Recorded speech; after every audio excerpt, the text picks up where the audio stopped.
गड़ा electronics game एक बहुत ही एक्साइटिंग बिजनेस गेम है। अभी डाउनलोड कीजिए, प्ले स्टोर और ऐप स्टोर दोनों पे उपलब्ध है।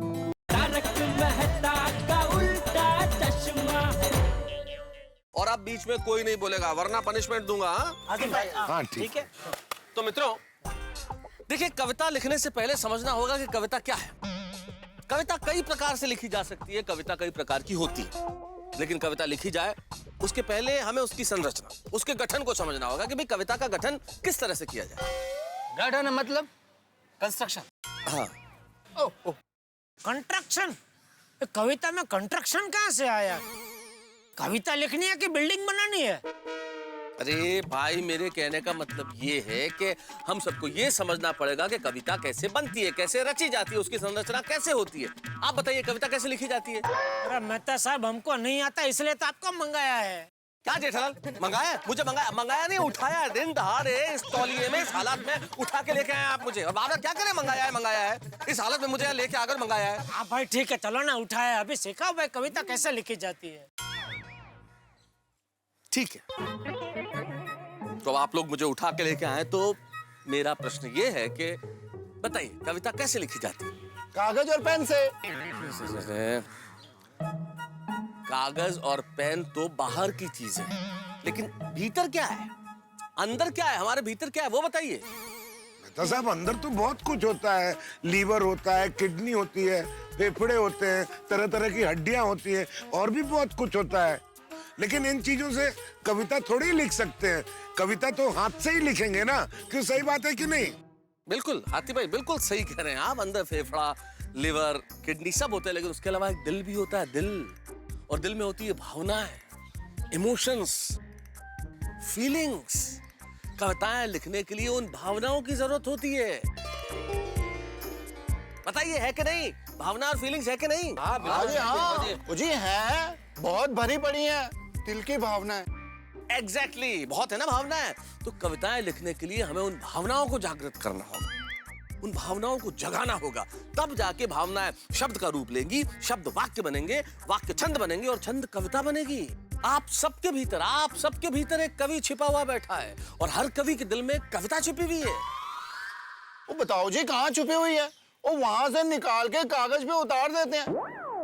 वो सीखने की मेहनत क्यों करें भाई? देखिए, सीखने की मेहनत तो करनी पड़ेगी, क्योंकि अगर सीखेंगे नहीं तो कविता ढूंढ नहीं पाएंगे। कविता ढूंढी तब जाएगी जब आप कवि बन जाएंगे, और उसके लिए आपको अपनी भावनाओं को जागृत करना होगा, अपनी भावनाओं को जगाना होगा। जब भावनाएं जग जाएंगी तो उन फीलिंग्स को आपको उपमा के जरिए पेश करना होगा। अच्छा मेहता साहब, उपमा के साथ तो यार भाई पेश करेंगे। मैं फाफड़ा और ढोकला के साथ पेश करूँ तो चलेगा? और जी मैं आलू परांठा और लस्सी के साथ पेश करूं तो चलेगा? अरे भाई, आप लोग खाने की बात क्यों करने लगे? मुझे भूख लगने लगती है। ऐसा अन्याय मत कीजिए मेरे साथ। तो खाने की बात कर कौन रहा है? अरे आप ही तो कर रहे हैं, आप ही ने तो कहा ना अभी कि उपमा के साथ पेश करो। अरे खाने वाला उपमा नहीं जेठालाल, मैं उस खाने वाले उपमा की बात नहीं कर रहा हूं। उपमा अलंकार, लक्षणा, मेटाफर। ओ मेटाफर नहीं मेहता साहब, मेटाडोर होता है। अरे क्या चल रहा है इधर? कभी कंस्ट्रक्शन की बात कर रहे हैं, कभी मेटाडोर की बात कर रहे हैं। ये सब कविता में कहाँ से है? नहीं, मुझे आप लोगों को सिखाना ही नहीं। आप लोग कविता लिखना सीख ही नहीं सकते। मैं जा रहा हूँ। सोनी तौलिया पकड़। छोड़ी लोग, तौलिया को आते हैं। क्या तौलिया खींच? हर बात में क्या तौलिया खींच? अरे तो क्या बात में जा रहे हैं आप? तो आप कैसी बातें कर रहे हैं यार? मेटाफर को मेटाडोर बना रहे हैं आप। बैठ गया। बोलो जी। क्या है भाई, यहाँ क्यों बैठो? बस वैसे ही थोड़ा कविता जल्दी समझ आ जाएगी। मैं सब समझता हूँ सोडी, मेरे तौलिए से दूर रहो। वहां जाकर बैठो, सॉरी मेहता साहब। क्या इशारा कर रहे हो भाई जेठालाल? मैं यही हूँ, मैं कहीं नहीं जा रहा हूँ। मैं यही हूँ, बुलाओ सोडी को। मैं नहीं जाऊंगा। हाँ पक्का? अरे हाँ भाई पक्का, बुलाओ सोडी को उधर। आजा सोडी आजा। ओके मेहता साहब, चलो मेहता साहब। तो मैं कह रहा था कि कविता में जो तौलिया है भाई, तौलिया नहीं, काफिया। शायरी में जो काफिया होता है इसका बड़ा महत्व होता है। मेहता साहब, लेकिन अभी कविता की बात हो रही है ना? अरे भाई, उर्दू में कहो तो शायरी, हिंदी में कहो तो कविता, कविता में कहो तो तुकबंदी, उर्दू में कहो तो काफिया। हो ठीक है, तुम्ही भडकू नका। सांगा सॉरी। जी। तो दोस्तों, भावना है, फीलिंग्स। जैसा मैंने कहा कि हर व्यक्ति के भीतर एक कवि छिपा हुआ है, आपको उसे जगाने की आवश्यकता है। जब भावनाएं जग जाए तो उन भावनाओं को ऐसे उदाहरण में आप प्रस्तुत करो, ऐसी उपमाएं दो कि सामने वाले को लगे कि ये तो इससे बेहतर कुछ हो ही नहीं सकता। और जब वो उपमाएं आप शब्दों में ढालेंगे तो वो कविता बन जाएगी और फिर प्रभाव छोड़ेगी। जैसे कि किसी की होठ खूबसूरत हो तो आप ये कहें कि फूलों की पंखुड़ी से खूबसूरत होठ, जुल्फें तो काली खटासी जुल्फें, चाल तो हिरणी जैसी चाल, या फिर किसी की चाल गजगामिनी मदमस्त हाथी जैसे चलता है वैसी चाल, या थाली के अंदर जैसे मूंग गिरा करते हैं वैसी चाल, या फिर नदी की गहराई लिए हुए आंखें, या फिर समंदर की गहराई लिया हुआ हृदय, दिल, मन, या फिर बादलों के बीच में चमकता हुआ चमचमाता चांद सा चेहरा, अजंता की मूरत जैसे नाक नक्श, कोयल जैसी मीठी बोली, कस्तूरी जैसी पागल कर देने वाली खुशबू, मदमस्त अंदाज, हवा की तरह लहराता हुआ दुपट्टा, झरनों की कलकल जैसा स्वर, बलखाती इठलाती नदियां जैसी रवानी।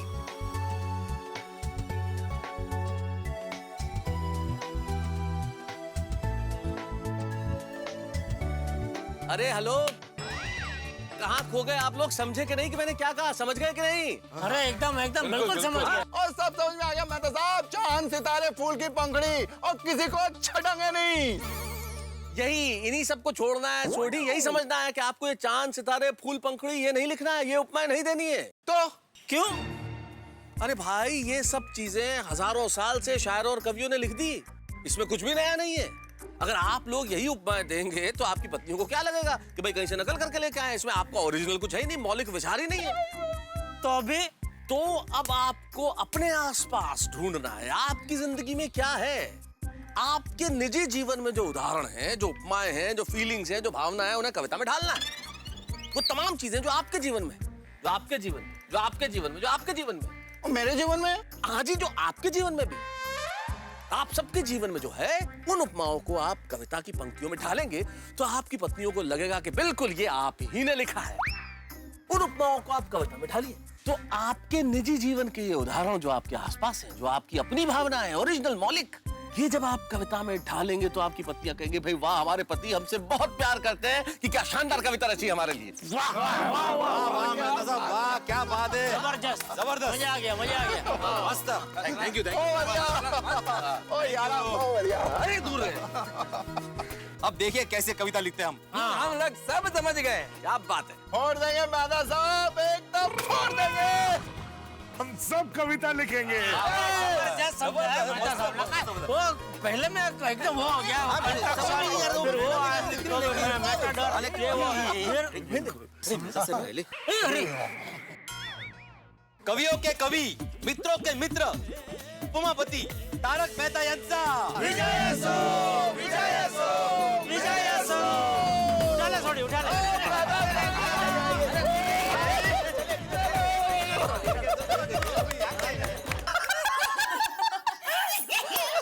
अच्छा सुनो, हमारे पति हो रहे हैं परेशान। हमारे पति हो रहे हैं परेशान। जब कविता लिखने के लिए धरेंगे पत्नी का ध्यान, तब जाकर उनको मिलेगा सच्चा ज्ञान। क्या बात है? अच्छा, अभी मैं कहती हूँ। अरे इशरात एक मिनट इरशाद दया भाभी। हाँ। और वैसे भी फिलहाल इरशाद बनता है क्योंकि कोई भी शायर या कोई भी कवि अपनी कविता या शेर शुरू करे उसके पहले शेर का स्वागत करने के लिए हम इरशाद कहते हैं। इरशाद हो जाए तो मेरा दिल कहता है हाय हाय। ओहो। मेरा दिल कहता है हाय हाय। हो जाए एक प्याली कड़क कड़क चाय। आप हमारी मेहमान नवाजी से कैसे बच पाएंगे? चाय तो क्या हम नाश्ता भी कराएंगे। क्या बात है रोशन भाभी। इसी बात पे हो जाए और एक शेर ताजा ताजा। मेहमान नवाजी का करते हैं वादा बड़ा। मेहमान नवाजी का करते हैं वादा बड़ा। का रोशन भाभी आपके लिए। तो चलिए हो जाए चटनी के साथ बटाटा वड़ा। आज तो सब पर अलग ही खुमार चढ़ा हुआ है। आज तो सब पर अलग ही खुमार चढ़ा हुआ है। पूरी सोसाइटी पर कविता का बुखार चढ़ा हुआ है।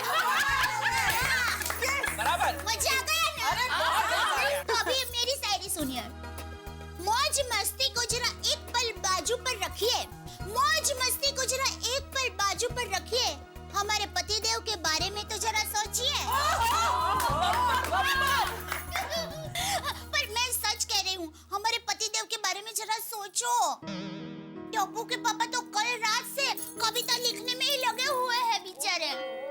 दया भाभी, मैं तो ये बात बिल्कुल मानती हूँ। हमारे घर में भी कुछ यही हाल है। हंस पूरी रात बैठ के कविता लिख रहे थे और इस कविता के चक्कर में घर का पूरा नाश्ता खा गए। ये भी कविता लिखते लिखते हॉल में ही सो गए थे। ले सुवात करो। वैसे हम सब के पति को मेहनत करके कविता तो लिखनी ही पड़ेगी, क्योंकि अगर उन्होंने नहीं लिखी ना तो हम सब ये समझ जाएंगे कि वो हमसे प्यार नहीं करते। ओ क्या है, हमारे पति सब मेहनत तो कर रहे हैं, पर पता नहीं वो कविता लिख पाएंगे कि नहीं। खरा है। एक मिनट मेरी बात सुनिए। चाहे वो लोग कविता ठीक से लिख पाए या ना लिख पाए, पर एक बात की गारंटी देती हूँ, आज शाम की विंटर पार्टी में धमाल, मस्ती और हंगामा फुल होने वाला है। एकदम मजा आ जाएगा और वातावरण एकदम रोमांचक हो जाएगा। तो चलिए अब देखते हैं कौन कैसी कविता लिख कर लाता है, कौन पास होता है और कौन फेल होता है, कौन सबकी नजर में हीरो बनता है या कौन जीरो बनता है। तो इसी बात पे एक और शेर अर्ज किया है। इरशाद, इरशाद। ठीक है, शाम तक इंतजार करते हैं, रुक जाते हैं, वाह, देखते हमारे पति हमारे लिए क्या लिख कर लाते हैं, और अगर वो कुछ लिख कर नहीं लाते हैं तो हम सब मिलकर उनकी क्लास लेते हैं। क्लास लेंगे वो बरोबर है, पर क्लास कैसी लेंगे ये भी तो सोच के रखना पड़ेगा ना। अरे हाँ, ये बहुत जरूरी है। मेरे पास एक मस्त आइडिया है। हम लोग इस विंटर पार्टी में एक खास इनाम रखेंगे। इनाम? समझ गई, जो सबसे अच्छी कविता कहेगा उसे इनाम दिया जाएगा, राइट? नहीं नहीं, अंजलि भाभी इस बार कुछ उल्टा करेंगे। उल्टा? क्या उल्टा? हाँ, सुनिए, अगर हम सबके पतिदेव में से किसी ने भी अपनी पत्नी के लिए कविता नहीं लिखी तो उनको एक खास अवार्ड दिया जाएगा। कविता ना लिखले पर अवॉर्ड? वेगळंच आहे काहीतरी। हाँ, वही तो। और वो अवार्ड का नाम होगा नंबर 1 दिल तोड़ने वाला अवार्ड। ओहो, सुपर सुपर। और सुनिए, ये बात अभी कोई अपने पति को नहीं बताएगा। विंटर पार्टी की शुरुआत में हम इस बात की घोषणा करेंगे कि जिस पतिदेव ने अपनी पत्नी के लिए कविता नहीं लिखी होगी उनको ये अवार्ड दिया जाएगा। बोलिए, क्या कहते हैं? कैसा आइडिया? सुवाच्य है भाभी, एकदम सुपर आइडिया है। पहली बार ऐसा होगा कि कोई नहीं चाहेगा कि अवार्ड उसे मिले। और अगर किसी को ये अवार्ड मिल गया ना तो ये प्रूफ हो जाएगा कि वो अपनी पत्नी से बिल्कुल प्यार नहीं करते। अब देखते हैं आप सबके पतिदेव बच के कहाँ जाएंगे। इस अवार्ड से बचने के लिए तो सब कविता सुनाएंगे। अब्दुल सुन। हाँ, सुनाओ। बल्ले बल्ले शाबा शाबा, ऐ कुड़ी तू है बढ़िया, पर तेरे नखरे बाबा बाबा बाबा। अब मैं लिखूंगा ऐसी कविता, ऐ सब कह उठेंगे आहा आहा आहा आहा। ना ना ना ना ना ना, सुडी भाई, गीत नहीं लिखना है, कविता लिखनी है, कविता। निकल किधर छुपी है कविता। वाह वाह वाह वाह वाह टप्पू सेना, क्या बात है भाई, क्या बात है, गजब गजब, मजा आ गया। क्या डेकोरेशन किया आप लोगों ने? पर पोपट अंकल, अभी तुमने शुरुआत की है और डेकोरेशन कहाँ हुआ है? अरे भाई, एडवांस में तारीफ कर रहा हूँ, क्योंकि मुझे यकीन है कि टप्पू सेना जो भी डेकोरेशन करेगी वो बेस्ट ही होगा। Thank you. देखना अब्दुल मियाँ, शाम को लोगों को दुविधा हो जाएगी कि भाई टप्पू सेना के डेकोरेशन की तारीफ करे कि लोगों की कविता की। वाह वाह पोपट भाई वाह। लेकिन हम तो चाहते कि वाह वाह तो सिर्फ हम सबके पापा की कविता की हो। हाँ भाई, तुम सबके पापा कविता पढ़ने वाले हैं, वाह वाह तो होगी ना। और मेरी कविता की कुछ कह नहीं सकते। नहीं मतलब हो सकती है, हो सकती है। अरे पोपट भाई, सिर्फ वाह वाह नहीं होगी, अरे सब लोग ऊट ऊट के ऐसे ऊट ऊट के ताली बजाएंगे। हाँ थैंक यू भाई, थैंक यू। लेकिन मुझे एक बात समझ नहीं आई, हम सबके पापा कविता लिखने के लिए मान कैसे गए? भाई टप्पू, ये जानने के लिए मिलिए हमारी दया भाभी से। अरे पोपट भाई कैसे है? अरे एकदम फर्स्ट क्लास, दुनिया हिलाने के लिए तैयार।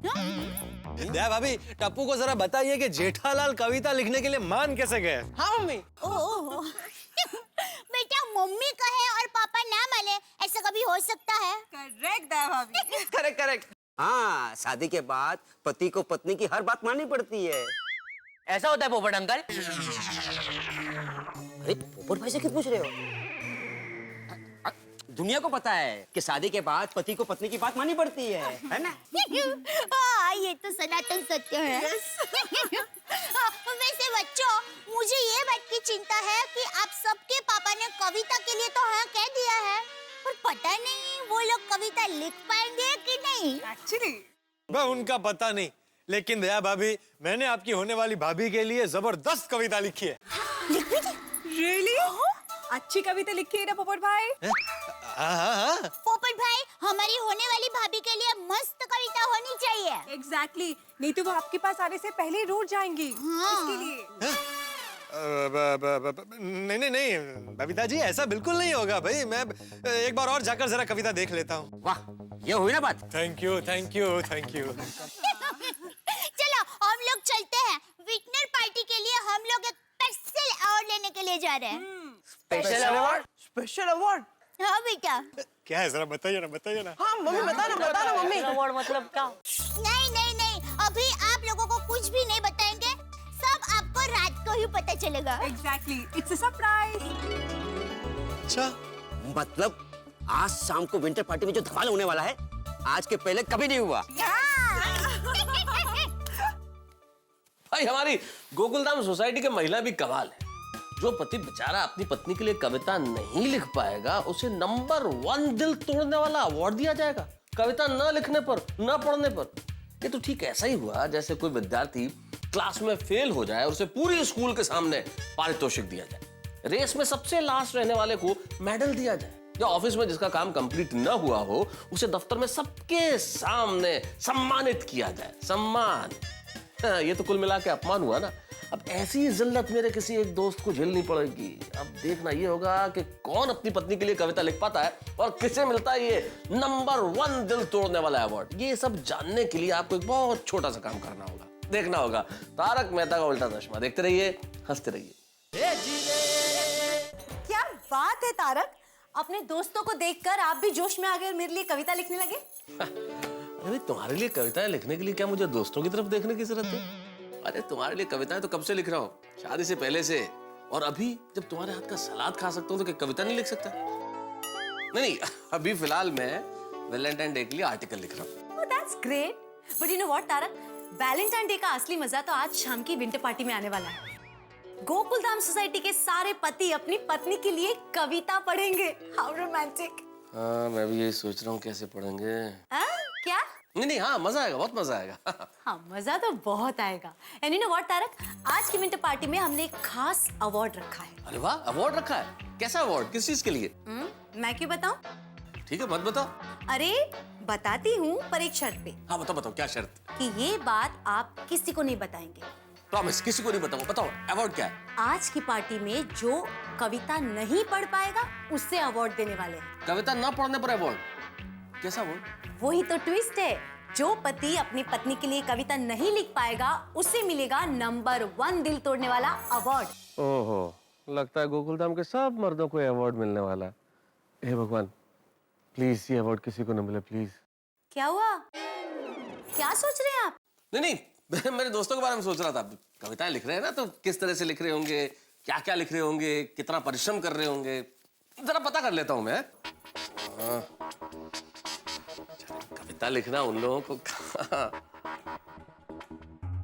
हाँ भाई जेठालाल, बोलो, लिखी कि नहीं कविता? कोशिश तो कर रहा हूँ मेहता साहब, लेकिन कविता 1-2 लाइन के आगे बढ़ ही नहीं रही है।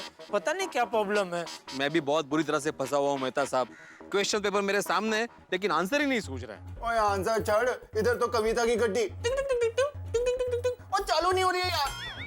मेहता साहब, आपने जैसा सिखाया है ना, वैसा मैं लिखने का कोशिश तो कर रहा हूँ। लेकिन मैंने जो लिखा है ना वो मेरे को किसी भी एंगल से कविता जैसा नहीं लग रहा है। अच्छा, नहीं मेहता साहब, शाम तक कविता लिख पाना बहुत मुश्किल लग रहा है। मुझे मुश्किल नहीं लग रहा है, नामुमकिन लग रहा है। कविता की नब्जी नहीं मिल रही है तो शुरू कैसे करें? कमॉन दोस्तों, कमॉन, ऐसे निराश नहीं होते। लहरों से डरकर नौका पार नहीं होती और कोशिश करने वालों की हार नहीं होती। आप कोशिश करेंगे तो जरूर कामयाब होंगे। करते रहिए कोशिश। ठीक है, और कर भी क्या सकते हैं। सही बात है। ठीक है, ठीक है, कीजिए। Okay okay okay. हाँ हाँ हाँ, कोशिश चालू है, चालू है। लहरों से डरकर नौका पर। क्या हुआ मिस्टर मेहता, कहाँ तक पहुंची आपके दोस्तों की कविता? लिख रहे हैं, सारे लोग लिख रहे हैं, कोशिश कर रहे हैं। वेरी गुड तारक, कोशिश तो कर रहे हैं। कोशिश तो कर रहे हैं अंजलि, पर अब पता नहीं कविता लिख पाएंगे कि नहीं लिख पाएंगे। पता नहीं आज शाम की विंटर पार्टी में क्या होगा। क्या होगा तारक? जो भी होगा वो एकदम धमाकेदार, जबरदस्त और धमाल होगा।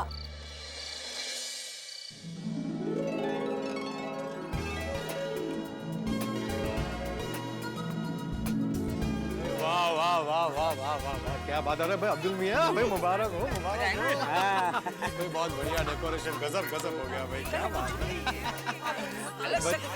बच्चों ने और आप लोगों ने कमाल कर दिया भाई। नमस्ते। नमस्ते, बहुत बढ़िया, आप कैसे हैं? भाई वाह। Kavita ji happy Valentine day. Happy Valentine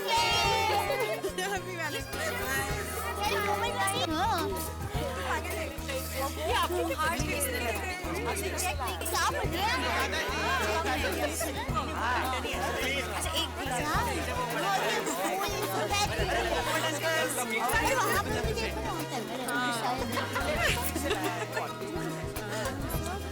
खाने की भी व्यवस्था है। बापू जी, आपको कैसे लगा आज का विंटर पार्टी का आयोजन? अरे बहुत अच्छा लगा बहू, और ऐसी पार्टी का आयोजन हो तभी तो सर्दियों का असली मजा आता है। बिल्कुल बिल्कुल। और हाँ, टप्पू से ना अब्दुल, डेकोरेशन भी बहुत अच्छा हुआ है। बहुत बहुत बहुत बढ़िया, सुपर सुपर सुपर भाई, बहुत बढ़िया, बहुत बढ़िया। चाचा जी, डेकोरेशन तो अच्छा होना ही था ना, क्योंकि आज जो होने वाला है वो गोकुदा में कभी हुआ ही नहीं। पहली बार हमारी सोसाइटी में विंटर पार्टी का आयोजन हुआ है। हाँ, और ऊपर से हम सबके पापा कविता भी पढ़ने वाले हैं। पढ़ने वाले तो है, लेकिन पता नहीं पढ़ेंगे कि नहीं पढ़ेंगे। अरे माधवी भाभी पढ़ेंगे। टप्पू, तुझे क्या लगता है हम सबके पापा ने कविता लिखी होगी? पता नहीं गोरी, कुछ कह नहीं सकते, मुझे भी थोड़ा डाउटफुल लग रहा है। अरे बच्चों, तुम लोग फिक्र मत करो, वो लोग कविता जरूर पढ़ेंगे। अरे लेकिन ये सब लोग है कहाँ? सोढ़ी, जेठिया, अय्यर, बिल्ली मास्टर, कहाँ है सब लोग? महतूज भी कहीं दिख नहीं रहे। चाचा जी, वो सब मेरे घर पे तैयार हो रहे, बस अभी आते ही होंगे। बोलो, सब लेडीज तैयार होके आ गई, लेकिन वो लोग तैयार होके नहीं आए अब तक। अरे ऐसा क्या तैयार हो रहे हैं? तो देवी और सज्जनों, आज की इस शाम को रंगीन बनाने के लिए हमारी शाम के चमचमाते सितारे, तालियां! आइए आइए आइए आइए आइए। स्वागत है भाई, स्वागत है आपका। क्या लग रहे? सब लोग लग रहे। पापा मस्त लग रहे हो। पापा सिगरेट लग रहे हो। मेरे तो अभी से पेट में गुड़गुड़ हो रहा है। क्यों, क्या खाया था? अरे वैसे नहीं, टेंशन के मारे। मेरे भी। चिंता मत करो, हिम्मत मर्दा मदद खुदा। तो आइए, आज की शाम को खूबसूरत बनाएंगे हमारे ये साथी, जिन्होंने अपनी अपनी पत्नी के लिए शानदार कविताएं लिखी है। आइए आइए भाई, आइए आइए, क्या बात है। आओ भाई आओ, चलिए, शाबाश, हिम्मत मर्दा मदद खुदा। आइए आइए आइए, स्वागत है भाई, क्या बात है।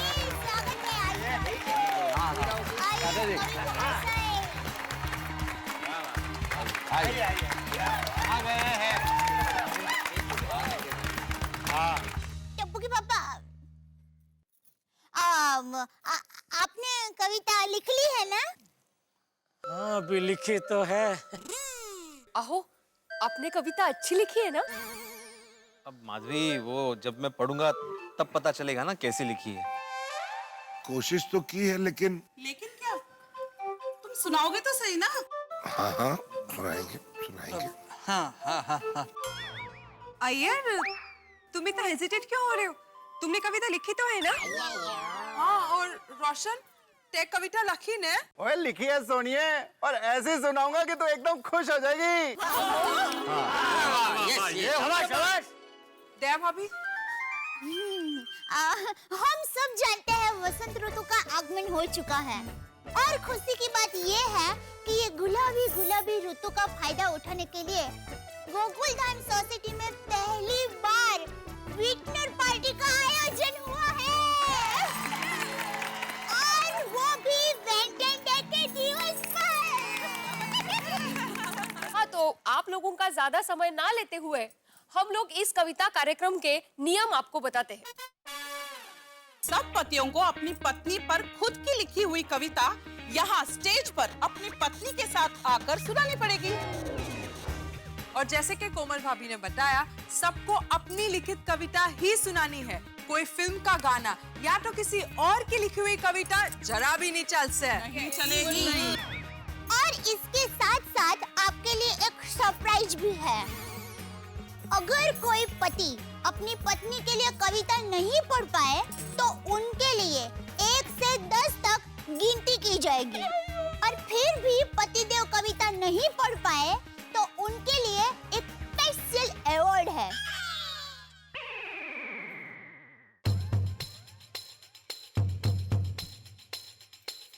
और वो अवार्ड है नंबर 1 दिल तोड़ने वाला अवार्ड।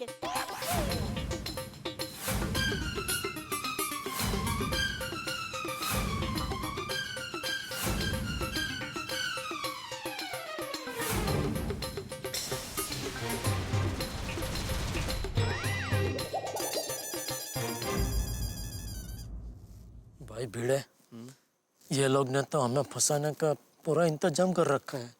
हाँ जेठालाल, अब जैसी भी लिखी है कविता पढ़नी तो पड़ेगी, वरना नाक कट जाएगी। आज तक लगता था ये पोपटलाल की किस्मत खराब है, लेकिन आज लग रहा है कि हम सब में खुशकिस्मत वही है। तो अब मेहता साहब से विनती है कि वो यहाँ मंच पर आकर कार्यक्रम की बागडोर संभाले। आइए मेहता साहब।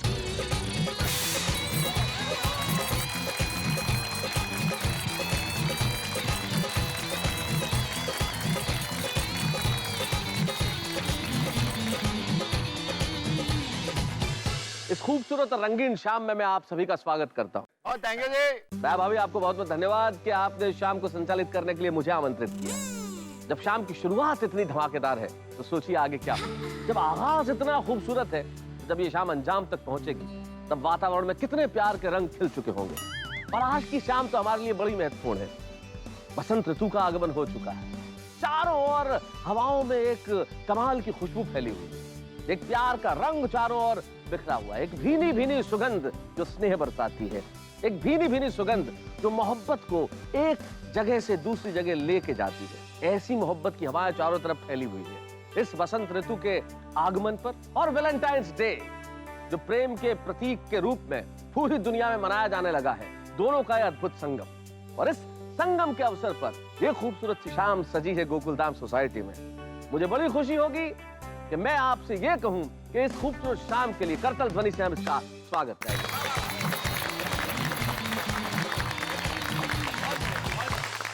वैलेंटाइंस डे पश्चिम में निश्चित तौर पे प्रेम के प्रतीक के रूप में ये दिन मनाया जाता है, लेकिन हम हिंदुस्तानियों के लिए तो हर दिन, हर पल, हर क्षण 365 दिन प्रेम के प्रतीक।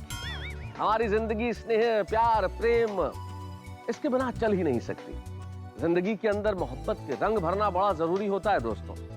जिंदगी की तस्वीर हमारे संघर्षों से इतनी धूसर हो जाती है कि उसमें जब तक मोहब्बत के रंग न भरे जाएं, तब तक उसे खूबसूरत नहीं बनाया जा सकता। और जब आप मोहब्बत भरी कविताएं लिखते हैं, जब आप ऐसी शेरो शायरी करते हैं जिसमें दिल निकाल के लगते हैं, तो लोग कह उठते हैं वाह क्या बात है। आज इस शाम के कई मानों में महत्वपूर्ण होने के संकेत मैं आपको दे सकता हूं। सबसे बड़ी चीज तो आज इस मंच पे ऐसे ऐसे लोग कविताएं पढ़ेंगे जिन्होंने जीवन में पहले कभी कविताएं लिखी नहीं, कविताओं से उनका कोई संबंध नहीं रहा। एक व्यापारी, एक वैज्ञानिक, एक शिक्षक, एक पत्रकार, एक डॉक्टर, एक बड़े गैरेज के मालिक, ये तमाम लोग कविताएं सुनाएंगे। सोचिए तो, जिनका कविताओं से कभी कोई नाता नहीं रहा, लेकिन अपनी अपनी पत्नियों के लिए वो प्रेम से पगी कविताएं आज यहाँ इस मंच पे सुनाएंगे। आइए आज के इस कार्यक्रम का हम शुभारंभ करते हैं। एक बार सबसे पहले इन तमाम मेरे दोस्तों के लिए जोरदार तालियां बजाई जाए जो आज के इस कार्यक्रम में कविताएं पढ़ेंगे।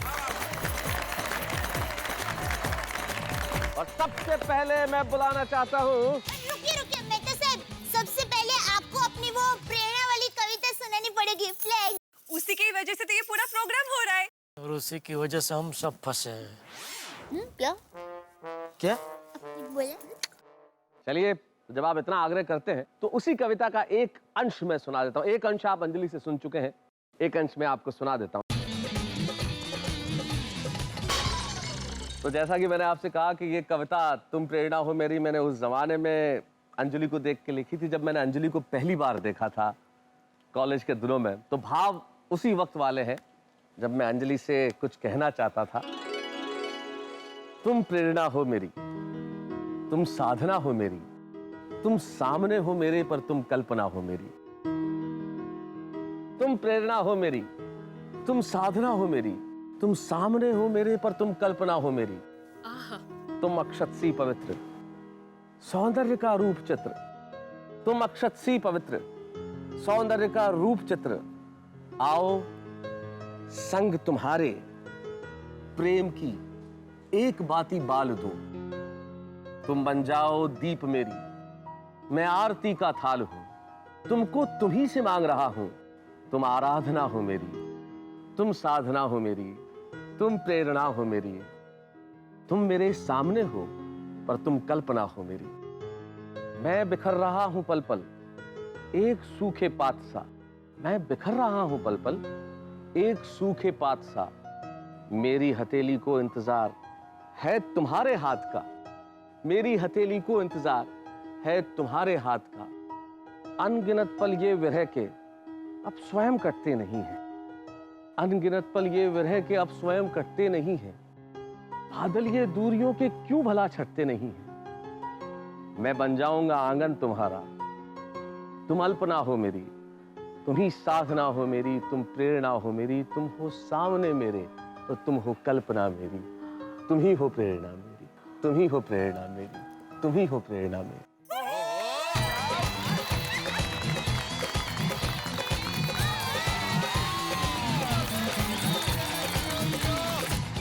वाह वाह मेहता साहब, वाह वाह वाह, बहुत बढ़िया।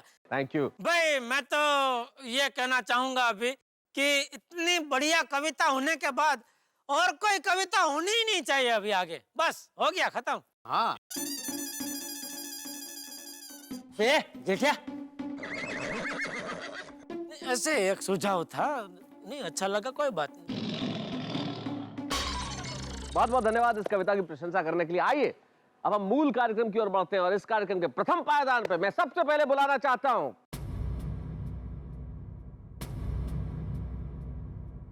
मैं अरे बैठ जा भाई, डिब्बे बैठ जा, तेरा भी नंबर आएगा। आएगा, मैं आएगा। तुझको बोलने ले, बोल मैं तुझ। ओके, बोले बोले। Thank you.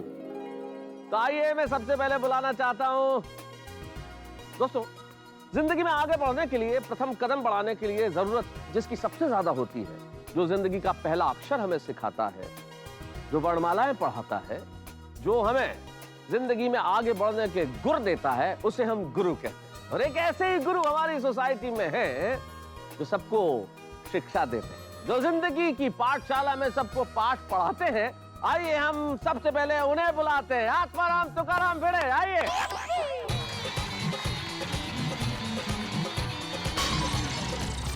All the best. Thank you Madhavi. Bhide uncle, आप चीट लेकर एग्जाम नहीं दे सकते? अरे टप्पू, मैं ये देख के नहीं पढ़ने वाला हूँ बेटा, मैं तो जस्ट एक लास्ट टाइम रिवीजन कर रहा था। मैं अपने आप ही पढ़ूंगा। अच्छा, ओके। तो प्रिय माधवी, शादी के बाद जब से तुम्हारे दिल के स्कूल में मेरा एडमिशन हुआ है, तब से शिक्षक को स्टूडेंट होने का टेंशन हुआ है। तुम्हारे हर टेस्ट में मेरे कम मार्क्स आते हैं। तुम्हारे डर से मेरे ग्रेड कम हो जाते हैं। तुम मुझसे कितना होमवर्क कराती हो, हर गलती पे मुर्गा बनाती हो, तुम्हारी हर बातों में मुझे तुम घुमाती हो गोल गोल कि मैं खुद भूल जाता हूं अपने घर की भूगोल। लाइफ की हिस्ट्री में भी अपने आप को लाचार पाता हूं। अकबर हुमायूं का बर्थडे तो याद है मुझे, तुम्हारा भूल जाता हूं। न्यूटन चाचा कहते हैं कि आघात और प्रत्याघात एक दूसरे के समान होते हैं, लेकिन माधवी तुम्हारे सामने फिजिक्स का कोई भी पैतरा काम नहीं आता। तुम मुझे कितने भी आघात दो, मैं प्रत्याघात दे ही नहीं पाता। पर माधवी, मुझे ये सब सहना है, पर इसी स्कूल में रहना है, क्योंकि मेरी खुशियां तुम्हारी खुशियों की सबसेट है। अगर तुम खुश हो तो सब सेट है। मेरे जीवन की गणित में कोई स्कोप ही नहीं है भूल का, क्योंकि माधवी सिर्फ तुम केंद्र बिंदु हो मेरे जीवन के वर्तुल का। तुमने मेरी लाइफ को सजाया है, संवारा है, निखारा है। तुमने मुझे मुश्किलों के हर एसिडिक टेस्ट से पार उतारा है। इसलिए आज सबके सामने ये शिक्षक आत्माराम तुकाराम भिड़े गोकुलधाम सोसाइटी का एकमेव सेक्रेटरी ये कहना चाहता है कि ये सिर्फ और सिर्फ तुम्हारा स्टूडेंट बन के रहना चाहता है, तुम्हारा स्टूडेंट बन के रहना चाहता है।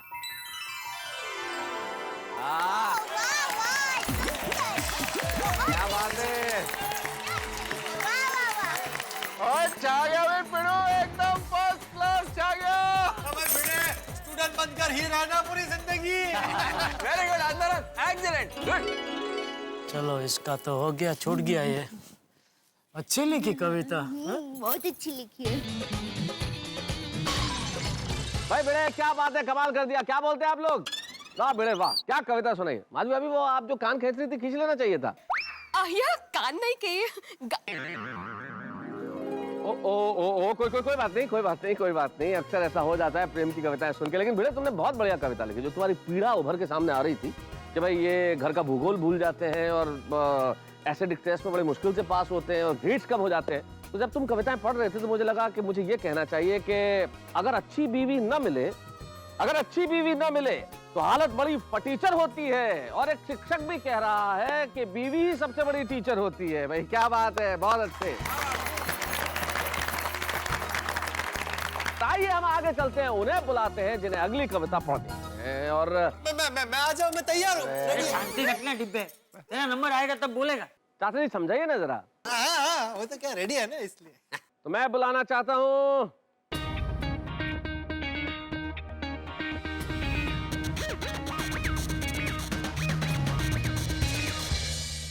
विंटर पार्टी जोरों शोरों से जारी है। रिले ने खेल ली अपनी पारी है और अब सब मर्दों के दिमाग में टेंशन बड़ा भारी है कि अब किसकी बारी है।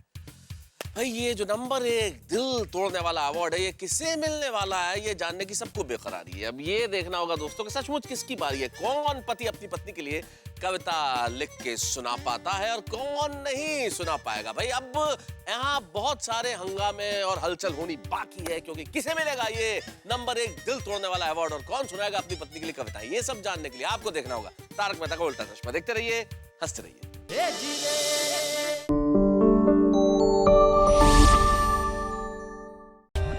For more updates, subscribe to our channel, click the show links and enjoy watching the videos.